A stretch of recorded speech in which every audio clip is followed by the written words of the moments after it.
నా పేరు మునగాల అంతిరెడ్డి. మా గ్రామం దామర భీవనపల్లి గ్రామ పంచాయతీ, మండల్ మర్రిగూడ, జిల్లా నల్గొండ, తెలంగాణ స్టేట్. మా కాన్స్టిట్యున్సీ నియోజకవర్గం మునుగోడు. మా ఎమ్మెల్యే గారు కోమటిరెడ్డి రాజగోపాల్ రెడ్డి గారు. నా రాజకీయం 2022 దాదాపు 1989 నుంచి మొదలైంది. 1989లో నేను వార్డు మెంబర్గా పనిచేసిన. అప్పుడు జవహర్ రోజ్గార్ యోజన నిధులు ఫస్ట్ సెంట్రల్ గవర్నమెంట్కి రాజీవ్ గాంధీ ప్రధానమంత్రి ఉన్నప్పుడు వచ్చిన నిధులతోటి అప్పుడు కూడా నేను సర్పంచ్ ఉంటే ఊళ్ళో ఉండేవాడు కాదు. నేనే డెవలప్మెంట్ యాక్టివిటీస్ చేసిన. తర్వాత 2 టర్ములు విద్యా కమిటీ చైర్మన్ ఎన్నికైనా. మళ్ళీ తర్వాత 2013లో సర్పంచ్ అయినా. సర్పంచ్ అయిన తర్వాత అప్పటి వరకు టీడీపీలో ఫస్ట్ కాంగ్రెస్లో ఉండి తర్వాత టీడీపీలో వచ్చిన. టీడీపీ నుంచి మళ్ళీ 2014లో బీఆర్ఎస్లోకి వచ్చినాం. సర్పంచ్ 4 సంవత్సరాలు బీఆర్ఎస్ గవర్నమెంట్లో పనిచేసినాం. అప్పుడు మా కూసుకుంట్ల ప్రభాకర్ రెడ్డి గారు ఎమ్మెల్యే గారు ఉండి అలా సాగింది రాజకీయ జీవితం. వ్యత్యాసము అంటే కాంగ్రెస్ పార్టీ నేను ఫస్ట్ 89లో వార్డు మెంబర్ అయినప్పుడు ఎదురుగా పార్టీ లేదు. ఒక కమ్యూనిస్టులు ఉండేవాళ్ళు. ఆ ఊళ్ళో 2-3 ఉండేవాళ్ళు. అది కాంగ్రెస్ పార్టీకి అప్పుడు రిజర్వేషన్లు కూడా ఓన్లీ ఎస్సీ ఎస్టీకి ఉండే, బీసీకి ఎవరికి రిజర్వేషన్ లేవు. మామూలుగా ఊళ్ళో ద్వారా ఎవరు ఉంటే వాళ్ళు సర్పంచ్ అయ్యేది. వార్డు మెంబర్లు ఎవరైనా కావచ్చు, అంత జనరలే. ఆ టైంలో అసలు మాకు పోటీ అనేది లేదు. పోటీ అనేది లేకుండా గెలిచినా కూడా అప్పుడు ఫండ్స్ లేవు, డెవలప్మెంట్ లేదు, ఇంత యాక్టివిటీస్ లేవు, ఇంత అవగాహన కూడా లేదు. జనాలకు కూడా ఎవరికి అవగాహన లేదు. అప్పుడు మామూలు రాజకీయాలు ఉండేది, మామూలు రోజులు ఉండేది. అప్పుడు రాజకీయాలకు ఇప్పుడు రాజకీయాలకు ఈర్ష్య, పెత్తందారితనం, ఈర్ష్యలు ఎక్కువైనాయి సార్. ఈర్ష్య ఎక్కువైపోయింది.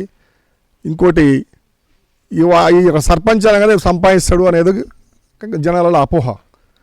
చేసేవానికే తెలుస్తుంది. అది వెనక ఉండడానికి బాగా సంపాదిస్తున్నాడు సర్పంచ్, అది తీసేసుకుంటూ ఇది తీసేసుకుంటూ అవి వచ్చినాయి అంటారు. కానీ అది ఏదైనా లోతులకు దిగితే తెలుస్తుంది. ఇప్పుడు డెవలప్మెంట్ అనేది సర్పంచ్ భుజాల మీద పడ్డ తర్వాత ఆయన భుజం మీద ఆయన తుపాకీ పెట్టుకొని కాల్చుకున్నట్టే ఉంటుంది తప్ప సంపాదించేదంటూ ఏముండదు. సంపాదన అనేది వ్యక్తిని బట్టి ఉంటుంది సార్. అది వ్యక్తి ఆర్థికంగా ఉండాలి.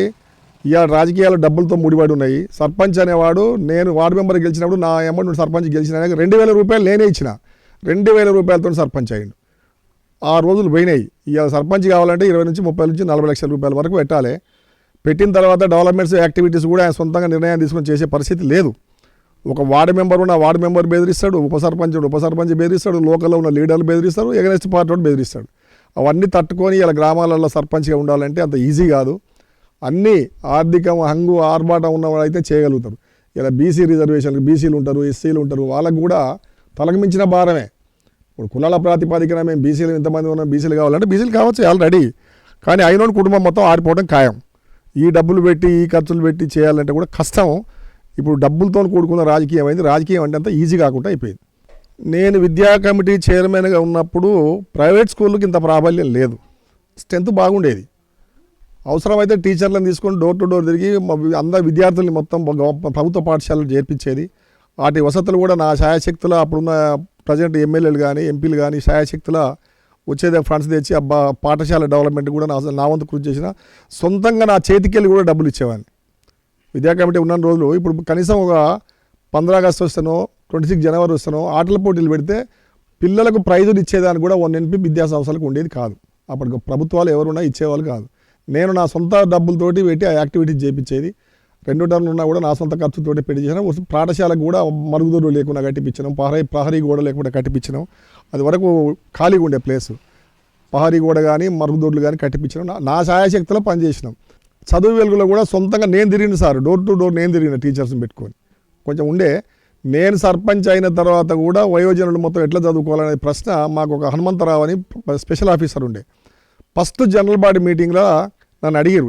ఎంపీడీఓ గారు స్టేజ్ మీద పిలిచి చదువు గురించి ఈ వయోజనులకు ఎట్లయితే చదువు వస్తుంది అని అడిగితే నైట్ స్కూల్లో పెడితే వాడు 2 గంట సేపు ఉంటాడు, వెళ్ళిపోతాడు. చెప్పేవాడు ఉండడు, ఈనేవాడు కూడా ఉండడు. నేనేం చెప్పినంటే నా అనుభవం ప్రకారం ఉపాధి హామీ పనులు నడుస్తున్నాయి ఊర్లో. 99%, 95% ఏబో ఉపాధి హామీ పనికి వెళ్తారు అంతా. దానికి ఒక గుంపు మేస్త్రి ఉంటాడు. మేస్త్రి ఉంటే నేనేం చెప్పినంటే పనికి పోయిన తర్వాత విరామ సమయం 1 గంట 2 గంటలో భోజనం చేసేటప్పుడు విరామ సమయం తీసుకొని చెట్ల కింద కూర్చుంటారు. ఆ గుంపుకు ఒక ఆయన మేస్త్రి ఉంటాడు కదా, 20 మందికి ఒకరు 20 మందికి ఒకరు, దాదాపు మా ఊర్లో 20 నుంచి 25 మంది ఉండేవాళ్ళు. బుక్స్ వాళ్ళకి ఇచ్చి ఆ గంట వాళ్ళకి చదువు చెప్పమని చెప్పాను నేను. ఆ గంట సేపు కూర్చోబెట్టి నైట్ వాళ్ళు పని చేసి వచ్చి నైట్ వాళ్ళ ఇళ్ళకి వెళ్ళి పట్టుకొచ్చి చెప్పే బదులు ఆ ఉపాధి హామీ పని కాడ గుంపుగా చెట్టు కింద కూర్చున్నప్పుడు ఆ బుక్కులు ఇస్తే 1 గంట సేపు మేస్త్రే చెప్తే మంచిగా ఉండదని సలహా ఇస్తే ఇమీడియట్లీ స్పెషల్ ఆఫీసర్ మా ఊరికి అన్ని బుక్కులు పంపించాడు.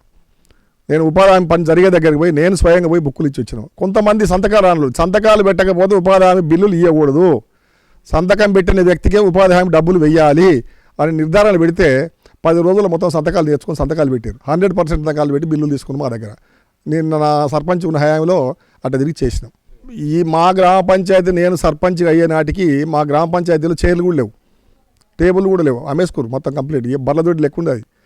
నేను వచ్చిన తర్వాత అంగన్వాడీ బిల్డింగు లేవు, కిరాయి ఇళ్ళలో నడిచేవి. 2 తండాలలో బొజ్జా తండాలు ఒకటి, పోతే భీమ్లా తండాలు ఒకటి, 2 అంగన్వాడీ బిల్డింగ్లు కట్టడం జరిగింది. మా ఎస్సీ కాలనీలో ఒకటి అంగన్వాడీ బిల్డింగ్ కట్టడం జరిగింది. జనరల్లో మన హై స్కూల్లోనే గ్రౌండ్లో మన ప్లేస్ లేక హై స్కూల్ గ్రౌండ్లోనే 4 అంగన్వాడీ బిల్డింగ్లు కట్టడం జరిగింది. దాని తర్వాత గ్రామ పంచాయతీ బిల్డింగ్ కట్టడం జరిగింది. పోతే పశువుల దవాఖాన ఒకటి ఏర్పాటు చేయడం జరిగింది.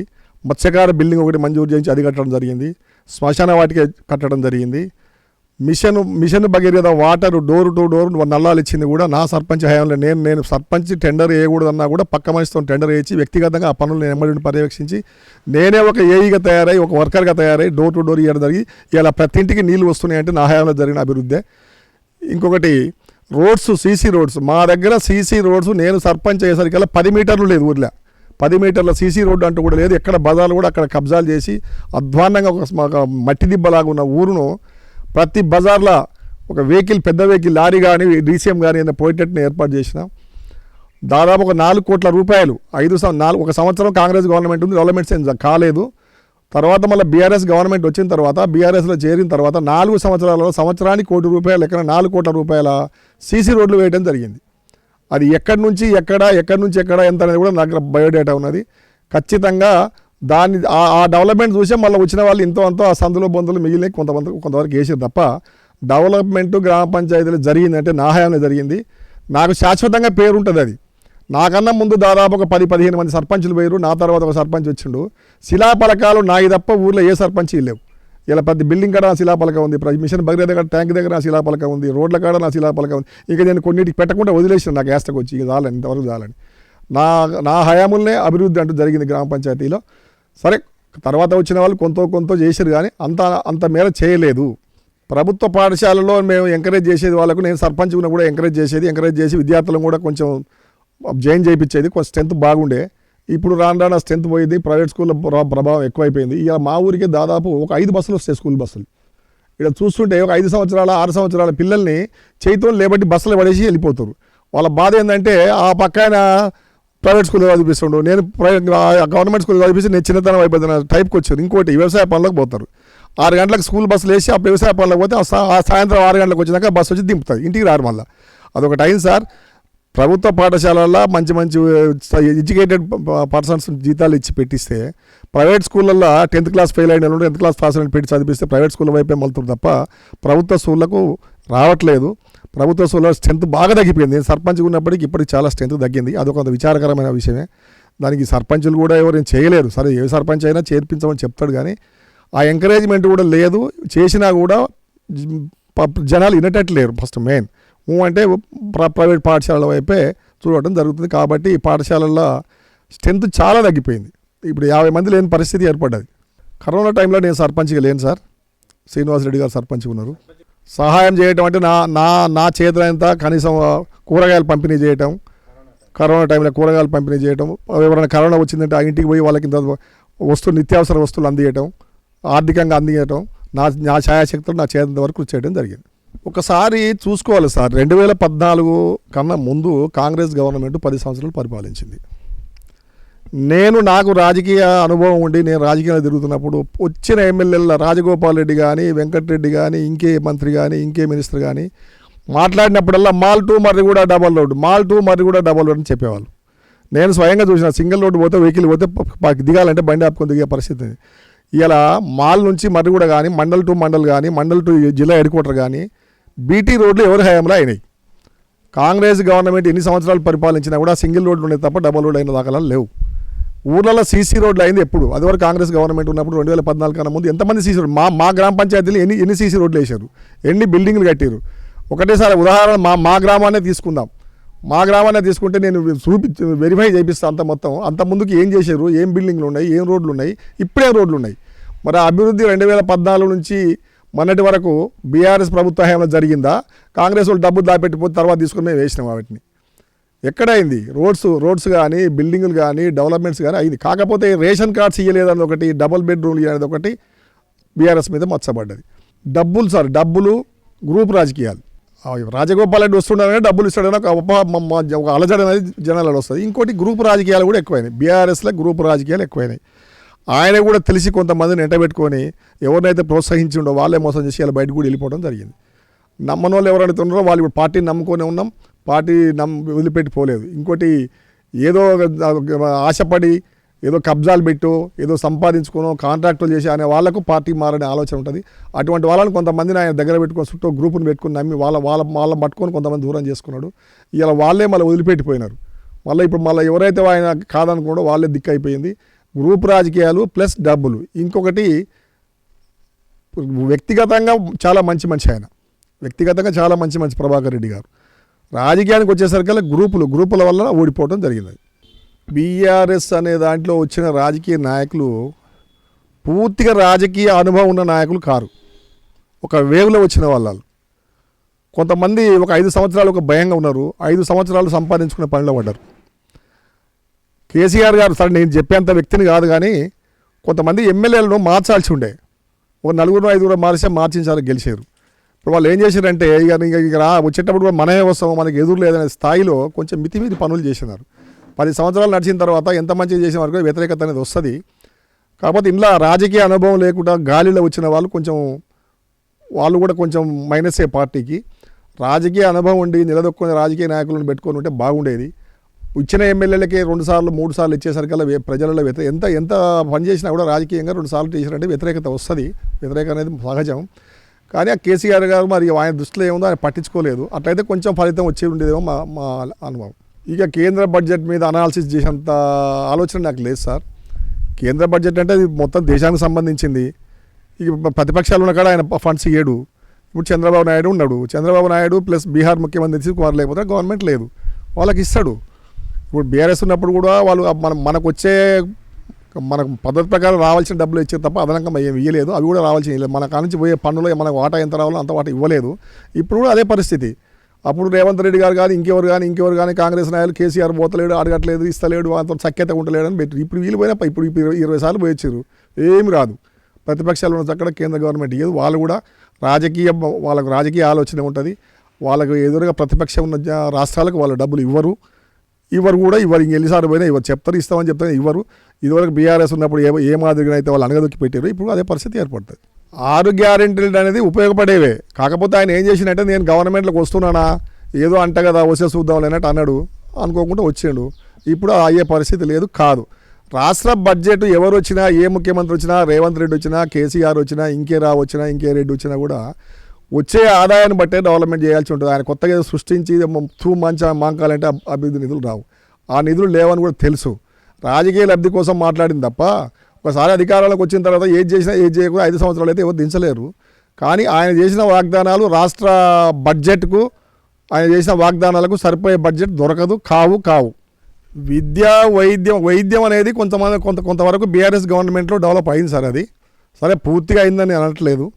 ఆ మేరకు కూడా ఇప్పుడు కాంగ్రెస్ ప్రభుత్వం చేయలేదు. ఆ బడ్జెట్ సరిపోదు. ఉచితాలు అన్న తర్వాత డెవలప్మెంట్స్ ఆగిపోతాయి సార్. ఉచితాలే డేంజరు. ఉచితాలు అనేది ఒక వరకు లిమిట్ ఉండాలి. బడ్జెట్లో ఎంతవరకు ఎంత పర్సెంటేజ్ పెట్టాలో అంత పర్సెంట్ ఉచితాలు పెడితే డెవలప్మెంట్ అయింది తప్ప ఓట్ల మాట్లాడి ఉచితాలు అంటే ప్రభుత్వం నిధులు ఎక్కడికి వెళ్ళి తెస్తుంది? ఎవరి పైసలు అవి? జనాల పన్నులు కట్టిన పైసలతోటి జనాలకు ఫ్రీ ఇచ్చినాక డెవలప్మెంట్ ఎక్కడైతుంది? ఇవాళ కొన్ని ఉచితాలు ఆపితే తప్ప ఎవరు వచ్చినా, ఏ ముఖ్యమంత్రి వచ్చినా, ఏ ప్రభుత్వం వచ్చినా అభివృద్ధి పనులు సాగవు. ఎస్సీ వర్గీకరణ మీద మాలలు చాలా వరకు తక్కువ ఉన్నారు సార్ పర్సంటేజ్. అయితే వాళ్ళు ఉద్యోగాలలో కానీ దేంట్లో కానీ యూజ్ చేసుకుంది ఎక్కువ. మాదిగలు నష్టపోయినరు. ఎస్సీ వర్గీకరణ అనేది కరెక్టే, కానీ దాన్ని అమలు పరచాలి. వీళ్ళు కూడా యూజ్ చేసుకోవాలి. ఇప్పుడు మాదిగలు యూజ్ చేసుకోవాలి. ఇప్పటికి కూడా మాలలే యూజ్ చేసుకుంటారు దాన్ని. ఇప్పుడు ఎస్టీకి రిజర్వేషన్ ఉంటే ఎస్టీలు యూజ్ చేసుకున్నంత మంచిగా ఎస్సీలు యూజ్ చేసుకోలే. కాకపోతే ఇప్పుడు వాళ్ళకు వర్గీకరణ అయితే ఏమైనా అవకాశాలు ఎక్కువ వస్తాయో చూడాలి. మరి కులగణన చేస్తే ఇప్పుడు సార్ మా దగ్గరనే జనరల్ సీట్ ఉంది సర్పంచ్. కులగణన చేసి బీసీకి వస్తే బీసీ సర్పంచ్ అవుతాడు. జనరల్గా కావాలంటే కష్టం. కాకపోతే కొన్ని సీట్లు పెరుగుతాయి, రాజకీయంగా వాళ్ళు ఎదిగేదానికి మార్గం సుగమం అవుతుంది. చేయాల్సిందే, చేస్తే మంచిది ఏం కాదు, మంచిది వాళ్ళకు కూడా రాజకీయంగా హక్కులు దొరకాలి, వాళ్ళు కూడా ఎదగాలి, సమాజంలో ఎదగాలి. బీసీ పర్సెంటేజ్ ఎక్కువ ఉంది కాబట్టి వాళ్ళు కూడా ఎదగాలి, మంచిదే కానీ చేయాలి, ప్రభుత్వం చేయాలి. మరి మాటలు అన్నారు కానీ మరి మాటల ప్రకారం చేతలు ఉండాలి కదా. కులగణన చేసి రిజర్వేషన్లు తీసి పెట్టాలంటే మరి ఇంకో సంవత్సరం పూర్తి అవుతుంది పెట్టాలంటే ఎలక్షన్. మరి బీఆర్ఎస్ బీజేపీ ఒకటే అని కాంగ్రెస్ అని అంటాడు, కాంగ్రెస్ బీఆర్ఎస్ ఒకటే అని బీజేపీ అని అంటాడు. ఎవరు ఒకటవుతారు సార్? ఎవరి పరిధులు వాళ్ళకు ఉంటాయి, ఎవరి పార్టీ వాళ్ళకు ఉంటుంది.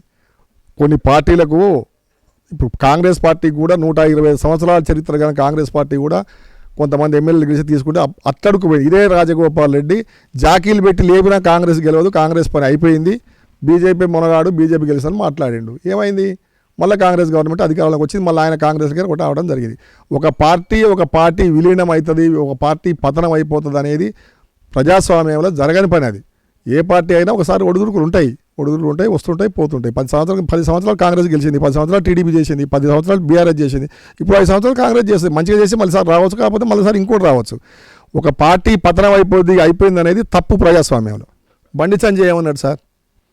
రేవంత్ రెడ్డి బీజేపీలో చేరుతాడు, అందుకనే కాంగ్రెస్ వాళ్ళని చేర్పించుకుంటుండు, కాంగ్రెస్ సీనియర్లు మంత్రి పదవులు లేకపోతే కట్టిపుల్లో పెడతారు, కిందేస్తారు, మళ్ళీ మా బీజేపీ వాళ్ళని కలుపుకొని మళ్ళీ బీజేపీలో చేరి బీజేపీ ముఖ్యమంత్రి అవుతాడు, అక్కడ చంద్రబాబు నాయుడు పట్టుకొస్తాడు, నిధులు ఇప్పిస్తాడు, ఆయన బీజేపీలో చేరుతాడని బండి సంజయ్ అంటాడు. మరి ఏది నమ్మాలి మనం? ఎవరు చెప్పేది కూడా కరెక్ట్ కాదు. అది అపోహ అంత ఈజీ కాదు. ఇప్పుడు ఆయన రేవంత్ రెడ్డి ఆమెకు రాజ్యసభ గవర్నర్ ఇస్తాడు, కేటీఆర్కు కేంద్ర మంత్రి ఇస్తాడు, ఆమెకు రాజ్యసభ ఇస్తాడు, హరీష్ రావు కావాలి. ఇది పక్క పార్టీల మీద అనటం అనేది సహజం, కానీ అంత అపోహ మాట్లాడటం కానీ తప్పది. అంత ఈజీగా ఎట్లయితుంది? కాదు. బీజేపీకి ఇప్పుడు ఇది ఎంతవరకు అవసరం ఏముంది? టీఆర్ఎస్ కూడా అవసరం, ఎలక్షన్ లేదు కదా. ఇప్పుడు ఎలక్షన్ ఉంది, స్టేట్ ఎలక్షన్ ఉందో లేకపోతే సెంట్రల్ ఎలక్షన్ ఉందన్నప్పుడు తీసుకుంటే కొంత. ఇప్పుడు ఏమో సార్ ఎలక్షన్ అయిపోయింది, ఇంకా 4 years ఉంది, 5 years వరకు ఏం లేదు. ఇప్పుడు బీఆర్ఎస్ తోటి చంద్రశేఖరరావు తోటి మోడీ గారికి ఏం అవసరం ఉంటుంది? తీసుకుంటాడు. చదువుకున్న వ్యక్తులు ఉండాలి సార్. ఇప్పుడు ప్రస్తుతం మెయిన్ చదువుకున్న వ్యక్తులు రావాలి. రిజర్వేషన్లో 50% మహిళలు, ఏ క్యాస్ట్ అన్న కానీ, ఎస్సీ కానీ, ఎస్టీ కానీ, బీసీ కానీ, జనరల్ కానీ. ఇప్పుడు మా దగ్గర 20 పంచాయతీలు ఉన్నాయి. 20 పంచాయతీలలో 10 మంది సర్పంచులు లేడీసే అయ్యారు. వాళ్ళు నా హయాంలో నేనున్నప్పుడు కూడా 16 పంచాయతీలలో 8 మంది పంచాయతీలు లేడీసే ఉన్నారు. స్త్రీలు చదువుకున్న వారైతే వాళ్ళు జనరల్ బాడీ మీటింగ్కి వచ్చినా లేకపోతే సబ్జెక్ట్ మీద అవగాహన ఉన్నా వాళ్ళు వచ్చి మాట్లాడతారు. వాళ్ళ నిమిత్త మాత్రులు, వాళ్ళు వస్తే భర్త వెనక కూర్చోవాలి, లేకపోతే భర్త వస్తాడు ఆయన రాడు, భార్య సంతకం భర్త పెట్టిపోయేవాళ్ళు. ఒకసారి మేము నిరాకరించి ఇట్లా పద్ధతి కాదు తీసుకురావాలంటే బలవంతంగా తీసుకొచ్చేవాళ్ళు. తీసుకొస్తే ఏముంది? చదువు రాని వాళ్ళు, మనకు అనుభవం లేని వాళ్ళు, అది కరెక్ట్ కాదు. దానివల్ల ఇప్పుడు మనం రిజర్వేషన్లు తీసి వాళ్ళకు స్వేచ్ఛ ఇస్తే దానివల్ల లాభమే లేకుండా పోయింది. చదువుకున్న వ్యక్తి అయితే వాళ్ళంతా ఒకరిద్దరు మాకు లేడీస్ మాకు సర్పంచ్ చదువుకున్న వాళ్ళు బహిరంగంగా వాళ్ళ భర్తలను రాకుండా వాళ్ళు పోయి మంచిగా డెవలప్మెంట్స్ చేసేది, వాళ్ళు మాట్లాడేది, అఫీషియల్గా తిరిగేది, కొంతమంది తిరిగేవాళ్ళు. కానీ చదువుకున్న వ్యక్తులు అయితే స్త్రీలు కానీ జెంట్స్ కూడా కొంతమంది పురుషులు కూడా అనామత కాదు వెనకంగా ఎవరో నడిపించే వాళ్ళు, రిజర్వేషన్లు ఇక్కడ చదువుకుని వాళ్ళు, ఆర్థికంగా లేని వాళ్ళు వస్తే ఇబ్బందే. ఆర్థికంగా ఉన్న వాళ్ళు రావాలి, ప్లస్ ఎడ్యుకేషన్ ముఖ్యం. వాళ్ళకు సొంత అనుభవం ఉండాలి, నేను ఈ పని చేయాలి అనేది ఉండాలి. నేను ఈ పని తప్పు చేయనప్పుడు నన్ను ఎవరేం చేయలేరు అని. కానీ ఈ పని చేసి అవతల పక్క ఆయన ఏమంటాడు, వెనకంగా ఉన్న ఆయన ఏమంటే ఆలోచించి భయపడే వ్యక్తులు ఇప్పుడున్న పరిస్థితులలో రాజకీయాలకు వస్తే వాళ్ళు కుటుంబ పతనమై ఆర్థికంగా వెనకబడిపోయే తప్ప సాధించేదంటూ ఏమీ ఉండదు. ఎడ్యుకేషన్ పర్సన్స్ కావాలి, వాళ్ళ సొంత ధైర్యం ఉండాలి, వానికి ఒక అవగాహన ఉండాలి. గ్రామ పంచాయతీ ఏంటి, దానికి వచ్చే నిధులు ఏంటి, సర్పంచ్ బాధ్యతలు ఏంటి, ఆ గుర్తెరిగి చేసినప్పుడే ఊరు డెవలప్ అవుతుంది. ఆ చేసిన వ్యక్తికి కూడా గౌరవం పెరుగుతుంది. లేదంటే ఏదో నాకు మేము బీసీల రాజ్యాంగంలో బీసీని తీసుకొచ్చి పట్టి ఇంకో బీసీ రాజకీయం చేసి మళ్ళీ ఇంకో ఓసీని వెనకంగా పెట్టి, ఇప్పుడు ఒకటేసారి ఏ బీసీ వచ్చినా ఏ ఎస్సీ వచ్చినా వెనక ఒక ఓసీ ఉంటుంది, అది పక్కది గుర్తుపెట్టుకోండి. ఆ వ్యవస్థ మారాలి. సొంతంగా ఎదిగి ఎవరైతే రిజర్వేషన్ల అధికారం వస్తుందో వాళ్ళ అవగాహనతోటి, వాళ్ళ నైపుణ్యతతోటి చేసినప్పుడే వాళ్ళకు కూడా గుర్తింపు వస్తుంది, గౌరవం పెరుగుతుంది. గ్రామ పంచాయతీ అనేసరికల్లా ప్రభుత్వాలు వేరు, గ్రామ పంచాయతీ వేరు. ప్రభుత్వంలో ఉన్న వ్యక్తే గ్రామ పంచాయతీ సర్పంచ్ గెలవాలని లేదు. ఊర్లో అందుబాటులో ఉండి, ప్రజలకు అందుబాటులో ఉండి, ప్రతి సమస్యకు యాక్టివిటీగా అయ్యి ఊరును డెవలప్ చేసి మంచిగా ఉండే వ్యక్తిని, అందుబాటులో ఉండే వ్యక్తిని ఎన్నుకోవాలి. ఎవరో పైసలు ఇచ్చిండ్రు, మా పార్టీ ఆయన గెలిచిపోయి హైదరాబాద్ ఉంటారంటే అది కరెక్ట్ కాదు. స్థానిక సంస్థలు బలోపేతం కావాలి. ఊర్లో ఏ పనైనా కూడా స్పందించి యాక్టివ్గా చేసే సర్పంచ్ని, మంచి సర్పంచ్, ఏ పార్టీలకు అతీతంగా ఎన్నుకుంటే ప్రభుత్వాలకైనా గ్రామానికైనా మంచిది. ఎన్నుకునే వ్యక్తికి కూడా గౌరవం నిలబడితేనే బాగుంటుంది. ఏదో నామకే వచ్చే సర్పంచ్ని అయినా ఆయనకే కూడా ఉండు నేను వదిలేసిపోతాను హైదరాబాద్ పోతుంటే నెక్స్ట్ మళ్ళీ ఆదరించాలి.